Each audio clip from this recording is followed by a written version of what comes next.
Atteinte du syndrome de la personne raide qui affecte son système nerveux central, Céline Dion est malheureusement toujours incapable de remonter sur scène.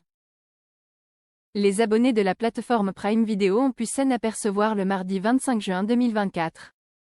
Ce jour-là, le documentaire baptisé Je suis, Céline Dion a été mis en ligne. Dans cette réalisation, Irene Taylor a notamment filmé l'une des impressionnantes crises de spasmes dont souffre la musicienne. Pour l'instant, personne n'a trouvé de traitement efficace contre cette maladie. Cependant, l'IU de Montpellier IMAN 4 Cure a lancé un appel aux dons mercredi 26 juin 2024, afin de financer ses recherches médicales sur le syndrome de la personne raide. Si quelqu'un aujourd'hui arrive avec 10 millions d'euros en me disant faites-moi un biomédicament, je le fais, a ainsi déclaré le directeur de l'Institut hospitalo-universitaire, Christian Jorgensen.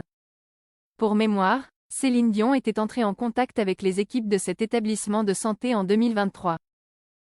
Cependant, ça n'a pas donné suite, c'était quand même très compliqué de la faire venir sur Montpellier, a précisé Christian Jorgensen. L'entourage des stars c'est toujours un peu étrange, un peu flou, pas très concret. Ce n'est pas forcément des gens à qui on peut proposer un plan de développement scientifique, donc je ne pense pas que Céline Dion elle-même ait eu une proposition concrète mais peut-être qu'avec la presse, ça peut arriver jusqu'à elle, a par ailleurs ajouté le directeur de l'IU de Montpellier.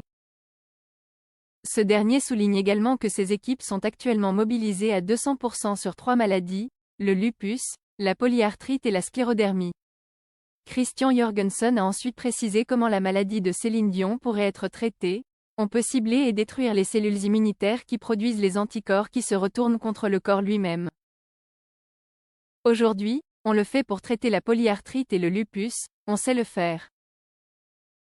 Pour conclure, le directeur de l'IU de Montpellier a expliqué pourquoi il avait lancé un appel spécifique à destination de la chanteuse. D'abord, elle donnerait un coup de pouce à la recherche pour la petite communauté des maladies rares et ensuite, assez rapidement, on pourrait lui proposer une solution spécifique.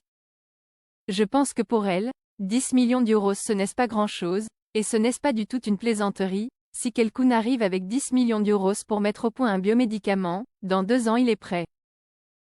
On met 4 ingénieurs sur le coup, on met à disposition nos plateformes, on met les modèles qui vont bien pour vérifier que ça fonctionne, et on fait les essais cliniques au CHU de Montpellier, a-t-il détaillé. Une lueur d'espoir pour celle qui n'attend qu'une chose, remonter sur scène et enflammer toutes les salles du monde.